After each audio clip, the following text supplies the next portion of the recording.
দক্ষিণ ও পূর্ব এশিয়ার দিকে ধেয়ে আসছে শক্তিশালী ঝড় কাজিকি। এরই মধ্যে ভিয়েতনাম জুড়ে জারি করা হয়েছে সর্বোচ্চ সতর্কতা। ঝড়ের আঘাত থেকে প্রাণ রক্ষায় দেশটির বিভিন্ন অঞ্চল থেকে নিরাপদ আশ্রয়ে সরিয়ে নেওয়া হচ্ছে প্রায় 5,86,000 মানুষকে।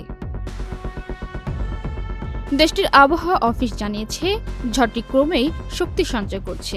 বর্তমানে কেন্দ্রস্থলে বাতাসের গতিবেগ ঘন্টায় 166 কিলোমিটার ছাড়িয়েছে। ধারণা করা হচ্ছে সোমবার 25 আগস্ট উপকূলে আঘাত হানার সময় এর গতি ও শক্তি আরও বাড়বে, ফলে ব্যাপক ক্ষয়ক্ষতির আশঙ্কা রয়েছে। ঝড় মোকাবেলায় ভিয়েতনামের কেন্দ্রীয় প্রদেশ থান হোয়া, কোয়ান ত্রি, হিউ ও ডানাং এলাকার বাসিন্দাদের ঘরবাড়ি ছেড়ে নিরাপদ আশ্রয়ে যেতে বলা হয়েছে। ইতোমধ্যে ফ্লাইট চলাচল স্থগিত করা হয়েছে এবং সমুদ্রের সব ধরনের নৌযান চলাচল নিষিদ্ধের ঘোষণা করা হয়েছে। কর্তৃপক্ষ জানিয়েছে, মাছ ধরা নৌকা থেকে শুরু করে পর্যটকবাহী জাহাজ পর্যন্ত সব জলযান এখন গুরুতর ঝুঁকির মুখে রয়েছে। ঘূর্ণিঝড়টি চীনের হাইনান অতিক্রম করেছে।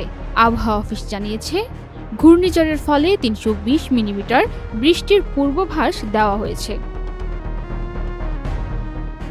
বিবিসির আবহাওয়ার খবরে বলা হয়েছে, টাইফুন কাজিকি তাইওয়ানে প্রবেশ করার সঙ্গে সঙ্গে দুর্বল হয়ে পড়বে, তবে বাতাসের গতিবেগ থাকবে ঘন্টায় 200 কিলোমিটার এবং 300 থেকে 400 মিলিমিটার বৃষ্টিপাত হতে পারে।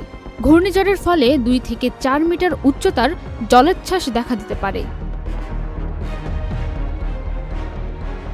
কর্তৃপক্ষ জানিয়েছে, বন্যা মোকাবেলায় সেনাবাহিনী মোতায়েন করা হয়েছে।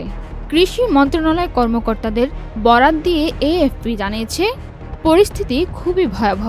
পর্যটকবাহী জাহাজ, মাছ ধরা নৌকা এবং মৎস্য চাষের ব্যাপক ক্ষতি হতে পারে।